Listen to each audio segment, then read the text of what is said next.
Namaku Nadia, usiaku 29 tahun. Sudah menikah selama 3 tahun dengan Dimas, pria mapan dan tenang. Kami tinggal di sebuah rumah megah di kawasan elit Jakarta Selatan. Dari luar, aku adalah istri sempurna. Aku punya segalanya. Uang, nama baik, rumah tangga rapi, suami mapan, hidup tampak tanpa celah. Tapi di balik semua itu, ada sesuatu yang hampa, dingin, tidak diinginkan. Kami sudah lama tidak bercinta. Dimas selalu sibuk, selalu lelah, selalu bilang, "Nanti malam ya sayang." Malam demi malam berlalu, tanpa pelukan, tanpa ciuman, tanpa gairah. Aku mulai merasa kesepian, hingga suatu malam dalam keadaan mabuk dan terluka, aku menyerahkan tubuhku pada pria yang hanya bisa diam, supir pribadiku. Dan sejak saat itu, aku tak pernah bisa melupakannya. Tidak karena cintanya, tapi karena cara dia menjilati tubuhku, seolah dia ingin merobek seluruh kesepianku. Inilah kisah tentang cinta yang tak pernah disebut, tapi terasa dalam setiap sentuhan. Kisah tentang tubuh, dosa, dan diam yang memabukkan. Aku menatap gelas wine keempatku malam itu. Restoran hotel tempat kami merayakan ulang tahun pernikahan begitu mewah. Lampunya redup, musiknya lembut, tapi kursi di depanku kosong. Dimas belum datang. Katanya terjebak rapat dadakan. Klasik. Ku keluarkan ponsel. Ku ketik. "Kamu serius? Hari ini kan ulang tahun nikah kita?" Tidak dibalas. Kulihat wajahku di pantulan kaca jendela hotel. Makeup tebal. Gaun beludru merah marun yang kutunggu sebulan untuk kupakai. Semua sia-sia. Aku merasa seperti wanita bodoh. Bayu yang menungguku di lobi mengirim pesan. "Mau pulang, Bu Nadia?" Kupandangi notifikasi itu lama. Kutulis, naik ke atas. "Temani aku sebentar." Kukirim. Beberapa detik kemudian, dia muncul. Bajunya masih seragam. Kemeja hitam, celana abu tua. Tapi malam itu, dia terlihat berbeda. Dia tampak lebih tinggi dari biasanya. Lebih dominan. Lebih menggoda. Aku berdiri, sedikit limbung. Dia tangkap tubuhku sebelum jatuh. Tangannya menahan pinggangku. "Bu, Anda mabuk," bisiknya. "Aku tahu," jawabku. "Kamu ikut aku ke kamar."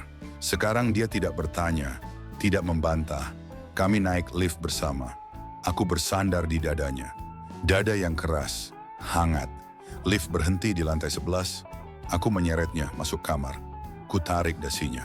Ku tutup pintu. Ku kunci. "Duduk," kataku. Dia duduk di pinggir ranjang. Tanganku gemetar saat membuka zip belakang gaunku.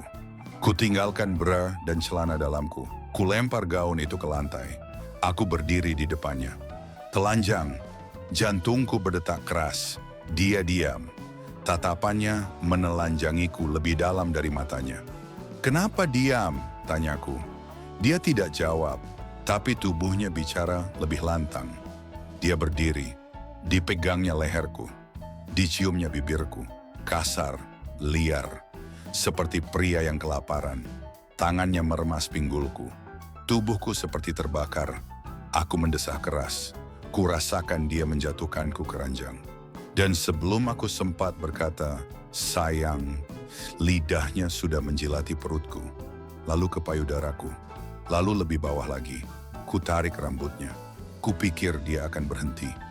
Tapi dia hanya menatapku sebentar dan menjilati lebih dalam, seperti binatang liar. Seperti dia tahu tubuhku lebih baik dari suamiku sendiri.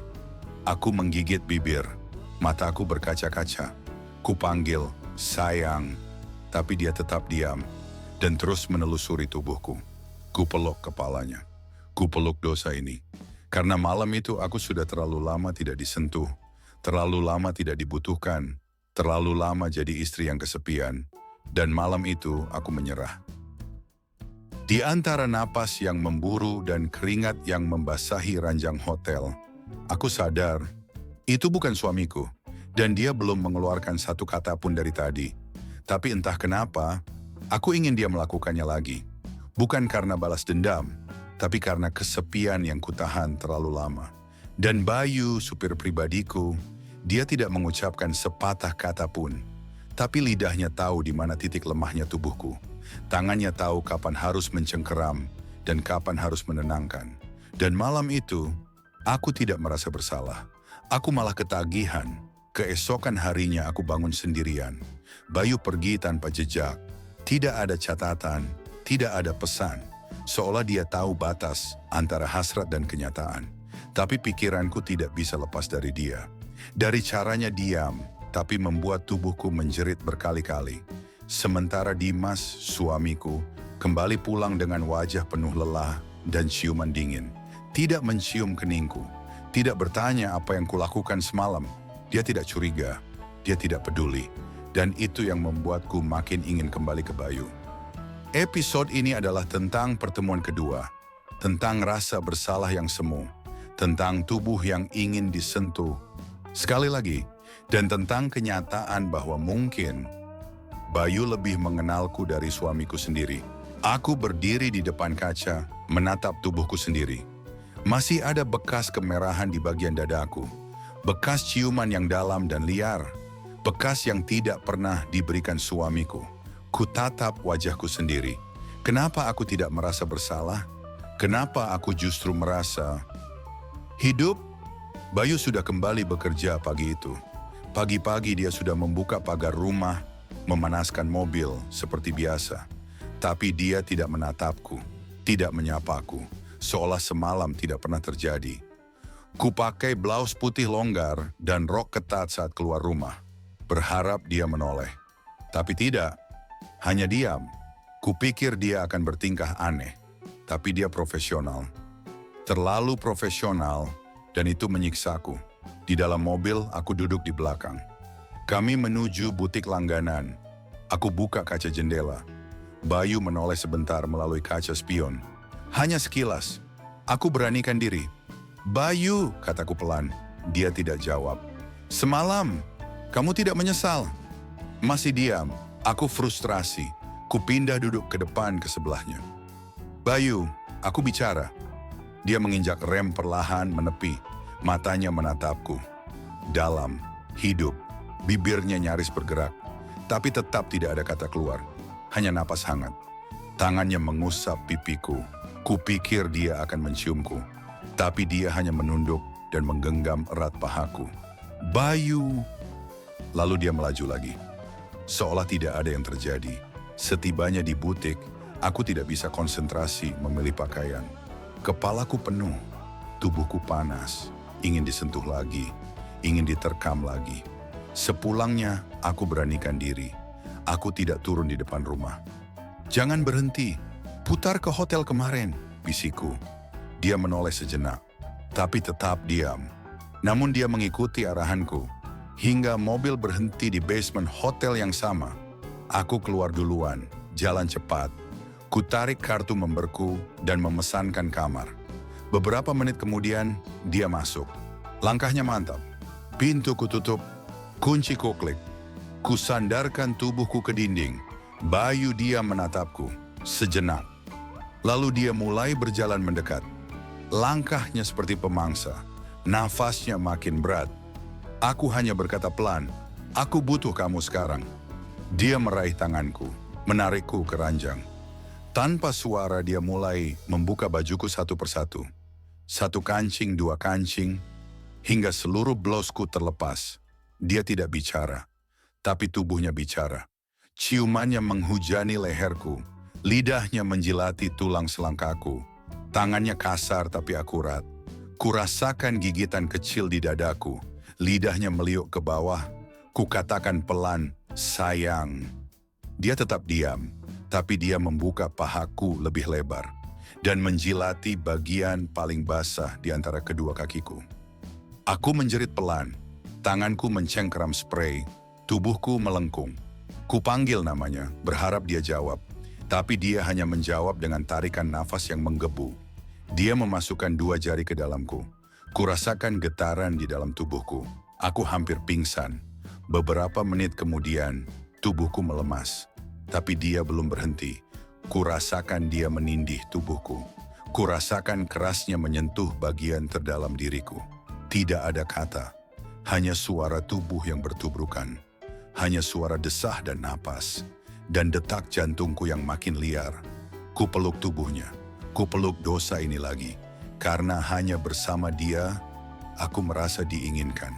Beberapa saat kemudian dia beranjak dari ranjang, memakai kembali bajunya. Masih tanpa sepatah kata pun, dia berjalan keluar kamar. Sebelum pintu tertutup, dia menatapku untuk terakhir kali. Dan kali ini, dia tersenyum, lalu menghilang. Dan di dada ini aku makin bingung. Apa aku mencintai dia? Malam itu Dimas pulang lebih cepat. Dia membawa bunga, senyum di wajahnya seperti dulu. "Maaf, aku sibuk akhir-akhir ini," katanya. Aku terdiam, tak tahu harus menjawab apa. Bunga itu indah, tapi dadaku penuh dosa. Dan tubuhku masih menyimpan bekas dari pria lain. Dimas memelukku dari belakang, tapi pelukannya terasa asing.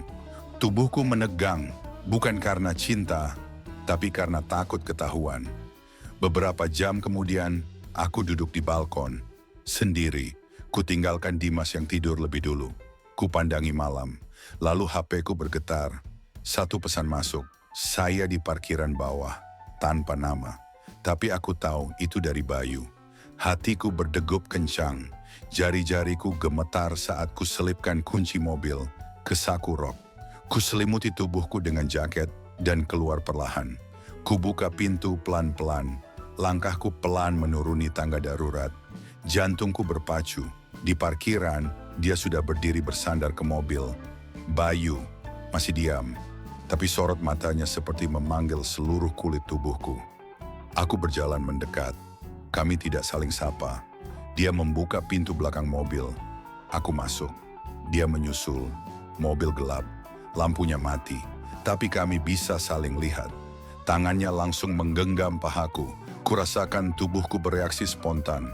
Tangan satunya menarik jaketku, membuka blaus di dalamnya. Lalu dia mulai menciumnya. Leherku, dadaku, bibirku, tubuhku. Mobil bergoyang pelan. Suaranya teredam, tapi di dalam ada badai besar. Aku membuka celana dalamku sendiri. Tangannya meremas bokongku. Kurasakan dia membuka celana. Tanpa kata, tanpa aba-aba. Dia masuk. Sekali hentakan, aku nyaris menjerit. Tapi ku tutup mulut dengan tanganku. Dia bergerak makin cepat. Tangannya menahan punggungku agar tidak mundur. Bibirnya menempel di payudaraku. Lidahnya menjilati dengan geram. Kurasakan sensasi yang tak pernah kurasakan bersama suamiku. Seluruh tubuhku seperti terbakar. Mobil berembun, kaca depan tertutup uap. Kami seperti binatang, liar, kotor, tapi nyata. Beberapa menit kemudian, aku meledak di pangkuannya. Tubuhku menegang, lalu lemas. Tapi dia belum selesai. Dia masih terus mendorong. Tangannya menahan leherku. Matanya menatapku lekat. Ku panggil namanya, Bayu. Dia tetap diam. Tapi untuk pertama kalinya, dia membisik pelan ke telingaku. "Jangan kembali ke dia." Aku tercekat. Itu kalimat pertama darinya. Dan kalimat itu menembus dadaku. "Kenapa?" tanyaku. Dia menempelkan dahinya ke keningku, lalu membisik, "Karena kamu lebih hidup saat bersamaku." Aku menangis. Di pelukannya, di tengah dosa, di tengah tubuh yang sudah tak bisa disangkal lagi. Bayu meraih celana dalamku yang tercecer. Dia menciuminya, lalu menyelipkan ke saku. "Simpen ini, aku akan selalu tahu baumu," katanya. Aku hanya bisa terdiam, hatiku hancur, tapi tubuhku masih menginginkannya. Beberapa menit kemudian, kami berpakaian kembali. Dia menyalakan mobil, mengantarku pulang. Di ujung jalan dia menatapku lagi. "Besok aku berhenti, Bu Nadia," ucapnya. "Kenapa?" "Aku nggak bisa lihat kamu tiap hari, tapi nggak bisa punya kamu sepenuhnya." Dan dia pun pergi, tanpa pelukan, tanpa ciuman perpisahan. Hanya tatapan dalam yang menyisakan luka. Aku masuk rumah dengan langkah limbung.